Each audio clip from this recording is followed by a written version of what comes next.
Everyone welcome back. ನೀವು ನೋಡ್ತಾ ಇದ್ದೀರಾ ಸ್ಟೂಡೆಂಟ್ ಸೊಲ್ಯೂಷನ್ ಚಾನಲ್. ಎಲ್ಲ ದ್ವಿತೀಯ PUC ವಿದ್ಯಾರ್ಥಿಗಳಿಗೆ ಸ್ವಾಗತ ಸುಸ್ವಾಗತ. ಮಾರ್ಕ್ಸ್ ಕ್ಯಾಲ್ಕುಲೇಷನ್ ಹೇಗೆ ಮಾಡ್ತಾರೆ, ಅಂಕಗಳನ್ನ ಹೇಗೆ ಕ್ಯಾಲ್ಕುಲೇಷನ್ ಮಾಡ್ತಾರೆ, ಹೇಗೆ ನಿಮಗೆ ಮಾರ್ಕ್ಸ್ನ ಕೊಡ್ತಾರೆ, ಡೀಟೇಲ್ ಆಗಿ ಮಾಹಿತಿನ ತಿಳಿಸ್ಕೊಡ್ತೀನಿ. ಚಾನಲ್ಗೆ ಸಬ್ಸ್ಕ್ರೈಬ್ ಆಗಿ. ವಿಡಿಯೋ ಇಷ್ಟ ಆದರೆ ಲೈಕ್ನ ಮಾಡಿ. ಇಲ್ಲಿ ನಿಮಗೆ ಗೊತ್ತಿರೋಗೆ ದ್ವಿತೀಯ PUC ವಿದ್ಯಾರ್ಥಿಗಳು ಒಟ್ಟು ಆರು ಸಬ್ಜೆಕ್ಟ್ ಕೊಟ್ಟು ನೀವು ಎಕ್ಸಾಮ್ ಕೂಡ ಬರೀತಾರೆ. ಅಲ್ಲಿ 4 ಬಂದ್ಬಿಟ್ಟು ಕೋರ್ ಸಬ್ಜೆಕ್ಟ್ ಆಗಿರುತ್ತೆ. 2 ಬಂದ್ಬಿಟ್ಟು ಭಾಷಾ ವಿಷಯಗಳು ಒಂದು ಐಚ್ಛಿಕ ವಿಷಯಗಳಾಗಿರ್ತವೆ. ಒಂದು ಭಾಷಾ, ಅದೇ ರೀತಿ ನಿಮಗೆ ಹೆಚ್ಚುವರಿ ವಿಷಯಗಳಾಗಿರ್ತವೆ. ಒಟ್ಟು ನೀವು 6 ಪರೀಕ್ಷೆ ಕೂಡ ಬರೀತೀರಾ. ಒಟ್ಟು ನೀವು 600 ಅಂಕಗಳಿಗೆ ನೀವು ಪರೀಕ್ಷೆ ಬರೀತೀರಾ. ಅಲ್ಲಿ ಕಂಪೇರ್ ಮಾಡಿದ್ರೆ ಪರ್ ಸಬ್ಜೆಕ್ಟ್ ಬಂದ್ಬಿಟ್ಟು ಇಂಟರ್ನಲ್, ಅದೇ ರೀತಿ ಎಕ್ಸ್ಟರ್ನಲ್, ಪ್ರಾಕ್ಟಿಕಲ್ ಎಲ್ಲ ಸೇರಿಸಿ ಒಂದು ವಿಷಯ ಬಂದ್ಬಿಟ್ಟು ನೀವು 100 ಅಂಕಗಳಿಗೆ ನೀವು ಪರೀಕ್ಷೆ ಕೂಡ ಬರೀತೀರಾ.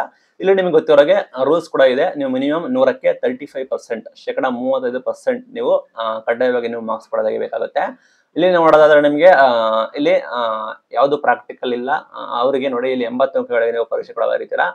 80 ಅಂಕಗಳಿಗೆ ನೀವು ಪರೀಕ್ಷೆ ಕೂಡ ಬರೀತೀರಾ. 20 ನಿಮಗೆ ಇಂಟರ್ನಲ್ಸ್ ಮಾರ್ಕ್ಸ್ ಅಂತ ಕೊಡ್ತಾರೆ. ಒಟ್ಟು ನೀವು 100 ಅಂಕ ಆಗುತ್ತೆ.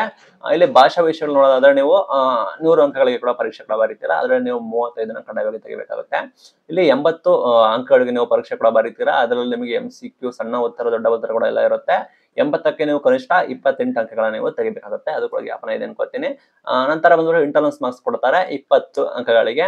ಅಲ್ಲಿ ನಿಮಗೆ ಪ್ರಾಕ್ಟಿಕಲ್ ಆಗಿರ್ಬೋದು, ಅದೇ ರೀತಿ ಆಂತರಿಕ ಪರೀಕ್ಷೆ ಆಗಿರ್ಬೋದು. 20 ಅಂಕಗಳಿಗೆ ಇಂಟರ್ನಲ್ಸ್ ಇದ್ರೆ ಅದರಲ್ಲಿ ನೀವು ಕನಿಷ್ಠ 7 ತೆಗಿಬೇಕಾಗುತ್ತೆ. ಇನ್ನು ಪ್ರಾಕ್ಟಿಕಲ್ ಬರೀತೀರಾ ಸೈನ್ಸ್ ವಿದ್ಯಾರ್ಥಿಗಳು 30ಕ್ಕೆ, ಅದು ಕನಿಷ್ಠ 11 ಅಂಕಗಳನ್ನ ನೀವು 11 ಅಂಕಗಳನ್ನು ತೆಗಿಬೇಕಾಗುತ್ತೆ. ಇಲ್ಲಿ ಪ್ರತಿ ವಿಷಯದಲ್ಲಿ ನೀವು 100ಕ್ಕೆ 35 ಆಗ್ಬೇಕಾಗುತ್ತೆ. ಫಾರ್ ಎಕ್ಸಾಂಪಲ್ 80ಕ್ಕೆ 28 ಪ್ಲಸ್ ನಿಮ್ದು 20ಕ್ಕೆ 7 ಇಂಟರ್ನಲ್ಸ್ ಮಾರ್ಕ್ಸ್. 28 ಪ್ಲಸ್ 7 ಎಷ್ಟಾಯ್ತು? 35 ಆಯ್ತು. ಅದೇ ರೀತಿ 100ಕ್ಕೆ 35 ಕಡ್ಡಾಯ ಆಗಿರುತ್ತೆ. ಸೈನ್ಸ್ ವಿದ್ಯಾರ್ಥಿಗಳು 70ಕ್ಕೆ 24 ತೆಗಿತೀರಾ. ಇಲ್ಲಿ 30ಕ್ಕೆ 11 ತೆಗಿಬೇಕಾಗುತ್ತೆ. 24 ಪ್ಲಸ್ 11 35 ಆಗುತ್ತೆ. ಇದು ವೆರಿ ಇಂಪಾರ್ಟೆಂಟ್. ನೋಡೋದಾದ್ರೆ ಇಂಪಾರ್ಟೆಂಟ್ ಆಗಿರುತ್ತೆ. ಫಾರ್ ಎಕ್ಸಾಂಪಲ್ ಮ್ಯಾಥಮೆಟಿಕ್ಸ್ ಹೇಳ್ತೀನಿ. ನೀವು ಮ್ಯಾಥಮೆಟಿಕ್ಸ್ 80ಕ್ಕೆ ನೀವು 50 ತೆಗಿತೀರಾ ಅನ್ಕೋತೀನಿ. ಅಲ್ಲಿ ನಿಮಗೆ ಇಂಟರ್ನಲ್ಸ್ 20ಕ್ಕೆ 15 ಕೊಡ್ತಾರೆ. 50 ಪ್ಲಸ್ 15 65 ಆಗುತ್ತೆ. ನಿಮ್ಮನ್ನ ಪಾಸ್ ಅಂತ ಹೇಳಿ ಘೋಷಣೆ ಮಾಡ್ತಾರೆ. ಕೆಮಿಸ್ಟ್ರಿಗೆ ಬರ್ತೀನಿ.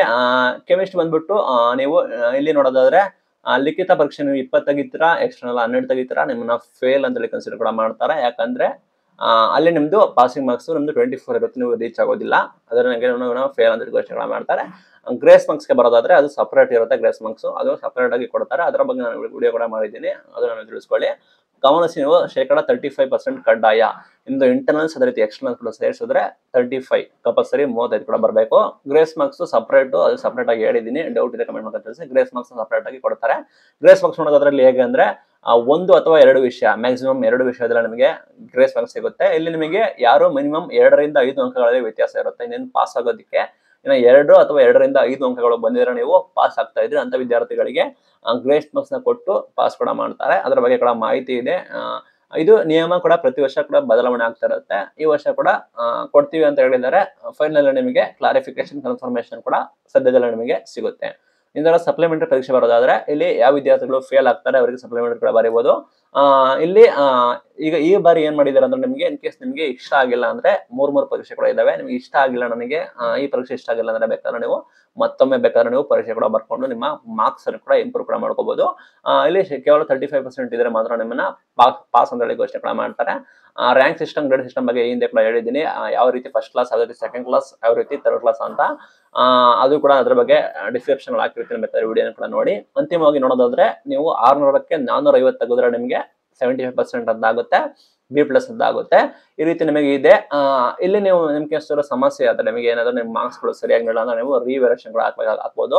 ನಿಮ್ಗೆ ಏನೋ ತಪ್ಪು ಅಂತ ಅನ್ಸಿದ್ರೆ, ನಾನು ಬರ್ದಿದ್ದೀನಿ, ನಂಗೆ ಕರೆಕ್ಟಾಗಿ ಮಾರ್ಕ್ಸ್ ಸಿಕ್ಕಿಲ್ಲ, ನಂಗೆ ಮೋಸ ಆಗಿದೆ ಅನ್ಸಿದ್ರೆ ನೀವು ರೀವ್ಯಾಲ್ಯೂಯೇಷನ್ ಅಥವಾ ಮರು ಮೌಲ್ಯಮಾಪನ ಅಂತ ಕರೀತಾರೆ, ಅದು ಕೂಡ ಹಾಕ್ಬೋದು. ಇನ್ನ ರೀಟೋಟಲಿಂಗ್ ಅಂತ ಕರೀತಾರೆ. ನಿಮ್ಗೆ ಇನ್ ಕೇಸ್ ಏನಾದ್ರು ನಿಮಗೆ ಒಟ್ಟಾರೆ ಅಂಕಗಳನ್ನ ಸರಿಯಾಗಿ ಎಣಿಸಿಲ್ಲ, ಕರೆಕ್ಟಾಗಿ ಲೆಕ್ಕ ಹಾಕಿಲ್ಲ, ನಿಮಗೆ ಡೌಟ್ ಇದ್ರೆ ಅದನ್ನ ರೀಟೋಟಲಿಂಗ್ ಮಾಡ್ಬೋದು. ಅದಕ್ಕೂ ಕೂಡ ನೀವು ಅಪ್ಲಿಕೇಶನ್ ಹಾಕ್ಬೋದು. ಅದನ್ನ ಸರಿಪಡಿಸಿ ಕೊಡ್ತಾನೆ. ಅದು ಕೂಡ ನಿಮಗೆ ರಿಸಲ್ಟ್ ಬಂದ ನಂತರ ಇಂದ ಫೋಟೋ ಕಾಪಿ ಅಂತ ಇರುತ್ತೆ. ನಿಮ್ಮ ಉತ್ತರ ಪತ್ರಿಕೆ ನಕಲು, ಉತ್ತರ ಪತ್ರಿಕೆ ಒಂದು ಕಾಪಿ ನಿಮಗೆ ಕಳಿಸ್ತಾರೆ. ನೀವು ಅದನ್ನ ನೋಡ್ಕೋಬಿಟ್ಟು ನೀವು ನೋಡಬಹುದು, ನಾನು ಕರೆಕ್ಟಾಗಿ ಹಿಂಗ್ ಬರ್ದಿದ್ದೀನಿ, ಅವ್ರು ಕರೆಕ್ಟಾಗಿ ಮಾರ್ಕ್ಸ್ ಕೊಟ್ಟಿಲ್ಲ ಅಂತ ಹೇಳಿ ನೀವು ಬೇಕಾದ್ರೆ ಫೋಟೋ ಕಾಪಿನ ತೆಗೆದುಕೊಂಡು ನೀವು ಮತ್ತೊಮ್ಮೆ ಹಾಕ್ಬೇಕು. ನಿಮಗೆ ಗೊತ್ತಿರೋ ಹಾಗೆ ಈ ಬಾರಿ ಏನಾದ್ರು ಹೊಸ ನಿಯಮ ಇದೆಯಾ ಅಂದ್ರೆ ಯಾವುದೇ ರೀತಿ ನಿಮಗೆ ಹೊಸ ನಿಯಮ ಕೂಡ ಇಲ್ಲ. ನಿಮಗೆ ಪ್ರಾಯೋಗಿಕ ಪರೀಕ್ಷೆ ನೋಡೋದಾದ್ರೆ 30ಗೆ ಬರೀತೀರಾ ಅಲ್ಲಿ ಮಿನಿಮಮ್ 11 ತೆಗೆಯೋದು ಕಡೆ ಆಗಿರುತ್ತೆ. ಇಲ್ಲಿ 70ಕ್ಕೆ ನೀವು ಮಿನಿಮಮ್ 24 ತೆಗಿಬೇಕಾಗುತ್ತೆ. 24 ಪ್ಲಸ್ 11 35 ಆಗುತ್ತೆ. ಇಲ್ಲಿ ನಿಮ್ಗೆ ಗೊತ್ತಿರೋಗೆ ರೂಲ್ಸ್ ಇದೆ, ಕನಿಷ್ಠ 100ಕ್ಕೆ 35% ಅಷ್ಟೇ, 100ಕ್ಕೆ 35 ಅಂಕಗಳು ಅಷ್ಟೇ ನೀವು ತೆಗಿಬೇಕಾಗುತ್ತೆ. ಈ ಕೂಡ ಗ್ಯಾಪ್ನೆಲ್ಲ ನಿಮಗೆ P U C important, very very important ಅಂತ ನೋಡೋದಾದ್ರೆ ನಿಮಗೆ ಗೊತ್ತು, ಹೌದು P U C very very important. ನೀವು CET ಹೋಗಿ, NET ಹೋಗಿ, JEE ಹೋಗಿ, BEd ಹೋಗಿ, ಯಾವ ಕೋರ್ಸ್ಗೆ ಹೋಗಿ ಪಿ ಯು ಸಿ ಅಂಕಗಳು ಕೂಡ ಇಂಪಾರ್ಟೆಂಟ್ ಆಗಿರುತ್ತೆ. ಕೆಲವೊಂದು ಕಾಂಪಿಟೇಟಿವ್ ಯುಗಕ್ಕೆ ಹೋಗ್ತೀರಾ, ಕೆಲವೊಂದು ಸರ್ಕಾರಿ ನೌಕರಿ ಹೋಗ್ತೀರಾ ಅಂದ್ರೆ ಕೂಡ ಅಲ್ಲಿ ನಿಮಗೆ ಪಿ ಯು ಸಿ ಅಂಕಗಳನ್ನ ಕೇಳ್ತಾರೆ. ಇದು ಇಂಪಾರ್ಟೆಂಟ್. ನಿಮ್ಮ ಪಿ ಯು ಸಿ ಪರೀಕ್ಷೆ ಶುಭವಾಗಲಿ. ಇವತ್ತಿನ ವಿಡಿಯೋದಲ್ಲಿ ಪಿ ಯು ಸಿ ಅಂಕ ಕಲೆಕ್ಷನ್ ಹೇಗೆ ಮಾಡ್ತಾರೆ ಅಂತ ತಿಳಿಸ್ಕೊಟ್ಟೆ. ಇದರಲ್ಲಿ ನಾನು ಇದನ್ನ ಇನ್ಕ್ಲೂಡ್ ಮಾಡಿಲ್ಲ, ಗ್ರೇಸ್ ಮಾರ್ಕ್ಸ್ ಇನ್ಕ್ಲೂಡ್ ಮಾಡಿಲ್ಲ, ದಯವಿಟ್ಟು ಕನ್ಫ್ಯೂಷನ್ ಆಗಬೇಡಿ. ಗ್ರೇಸ್ ಮಾರ್ಕ್ಸ್ ಇನ್ಕ್ಲೂಡ್ ಮಾಡಿಲ್ಲ, ಗ್ರೇಸ್ ಮಾರ್ಕ್ಸ್ ಸಪರೇಟ್ ಆಗಿರುತ್ತೆ. ಅಲ್ಲಿ ನಿಮಗೆ 5% ಕೊಡ್ತಾರೆ. ಅದರ ಬಗ್ಗೆ ನಿಮಗೆ 100ಕ್ಕೆ 100% ಕನ್ಫರ್ಮೇಶನ್ ನಿಮಗೆ ಸಿಗುತ್ತೆ, ಆಗ ನಿಮಗೆ ಮಾಹಿತಿ ಕೊಡ್ತೀವಿ. ಇದು ಇವತ್ತಿನ video. Thank you for watching till end ಎಲ್ಲ ಪಿ ಯು ಸಿ ವಿದ್ಯಾರ್ಥಿಗಳಿಗೆ.